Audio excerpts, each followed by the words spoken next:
कृष्णाय वासुदेवाय हरये परमात्मने प्रणतः क्लेशनाशाय श्रीगोविंदाय नमो नमः।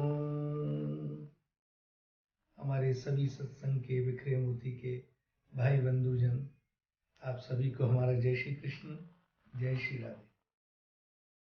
आज का सुंदर सा विषय है विश्वास। देखिए, हमारा जो भी वैदिक सत्य सनातन धर्म है, ये श्रद्धा और विश्वास पर ही टिका हुआ है। जिस समय श्री रामचरितमानस का प्रारंभ होता है तो उसमें भी प्रारंभ में ही आता है, श्रद्धा विश्वास रूपिणौ। भगवान शिव और माता देवी पार्वती को श्रद्धा, माता पार्वती को श्रद्धा और भगवान शिव को विश्वास का स्वरूप बताया है। और हमारे धर्म में कहा गया है कि श्रद्धा बिना धर्म न होई। बिना श्रद्धा के आप कोई धर्म नहीं कर सकते, बिना श्रद्धा के कोई कार्य कर ही नहीं सकते, बिना श्रद्धा के आप भोजन नहीं बना सकते। जब तक श्रद्धा माने लगन, श्रद्धा माने दृढ़ता। श्रद्धा का आप तात्पर्य आप समझे कि कोई कार्य कर रहे हैं, एक है तन्मयता से कर रहे हैं, श्रद्धा से कर रहे हैं। मातृपक्ष से पहले अभी निकल के गया है श्राद्ध पक्ष।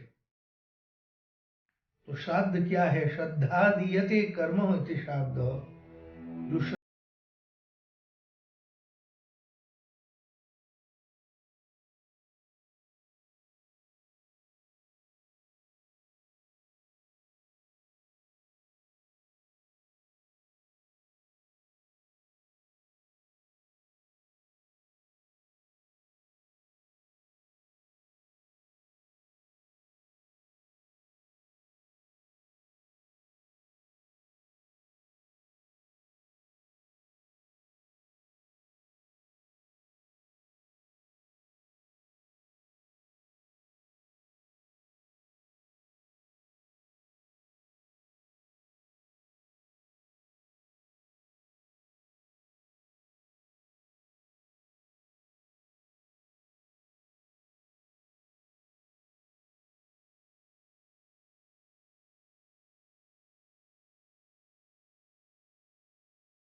मैंने इतनी जो मेहनत करी, मैं लोगों का सामना कैसे करूंगा?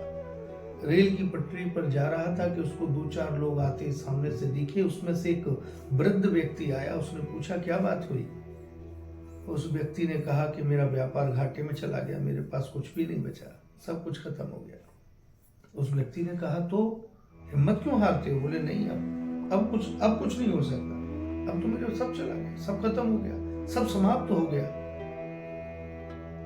उस वृद्ध व्यक्ति ने उसके सामने अपनी एक जेब में से एक चेक बुक निकाली और उस चेक बुक पे 30 लाख रुपए का चेक लेके उस आदमी को, व्यापारी को दे दिया कि लो ये चेक ले लो, लेकिन इसकी एक शर्त है मेरी, इस चेक को मैं आपको दे तो रहा हूं, लेकिन इसको जाके संभाल के रखना, जब तक कोई भी आवश्यकता इसकी ना पड़े तब तक इसको संभाल के रखना। बिल्कुल जब सब तरफ से आपको उम्मीद हार जाओ तब इसका प्रयोग करना। वो व्यक्ति थोड़ा सा संभला, उसने चेक को हाथ में ले लिया, थोड़ी सी प्रसन्नता मन में आई, उस चेक को ले जाके उसने अपनी अलमारी में जाके रख दिया। उसको लगा मेरे पास पैसे तो आ ही गए, अगर कोई आया तो मैं सामना कर ही लूंगा। और उसने ये जानकर कि मेरे पास पैसे आ गए हैं, और उसने फिर काम अपना प्रारंभ किया, और कुछ ही वर्षों में वो व्यक्ति एक सफल व्यापारी बन गया। कुछ वर्षों में, 5-6 वर्षों के बाद उसको याद आया कि एक व्यक्ति ने हमको एक चेक दिया था, तो सोचा देखें तो चेक में कितनी रकम थी, भूल भी गया। उसने देखा महाराज 30 लाख रुपए का चेक दिया था उसको। सोचा उस व्यक्ति को देखना चाहिए, आज उसकी वजह से मेरे पास सब कुछ हुआ। अब उस व्यक्ति को ढूंढने गया, वो संपन्न हो गया था। उसने व्यक्तियों को लगा दिया कि ये व्यक्ति ऐसे ऐसे दिखता है। बोले कहाँ? बोले फला स्टेशन पर हमको मिला था वहां। अब उस व्यक्ति की खोज की गई तो आपको मालूम है, जब उस व्यक्ति के बारे में मालूम चला तो पता लगा कि वो एक व्यापारी था, दिवालिया होने से पागल हो गया था। वो ऐसे ही इसी प्रकार से उसके दिमाग पर असर हुआ, तो ऐसे ही चेक बुक लेकर चेक बांटता हुआ घूमता था सबको। उसके बैंक में 1 रुपया नहीं था, उसका नाम ही तक बैंक में नहीं था। पुरानी चेक बुकों को फाड़ फाड़ के देता था। अब उस व्यक्ति ने सोचा, और आप भी अब सोच लीजिए, कुछ आपकी समझ आया।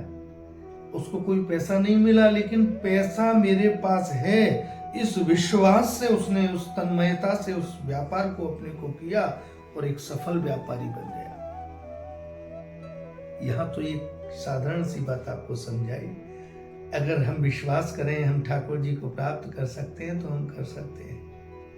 हम भगवान का भजन कर सकते हैं तो हम कर सकते हैं, लेकिन उस भजन को कल करेंगे, कल करेंगे, काल करे सो आज कर, और आज करे सो अब, पल में परलय होएगी, बहुर करेगो कब। इसीलिए नाम स्मरण करो, भगवान का स्मरण करो, भगवान का जाप करो, निरंतर सतत भगवान को याद रखो। वो हर क्षण हर पल आपके हमारे साथ है। जय श्री कृष्ण, जय श्री राधे, हरि बोल।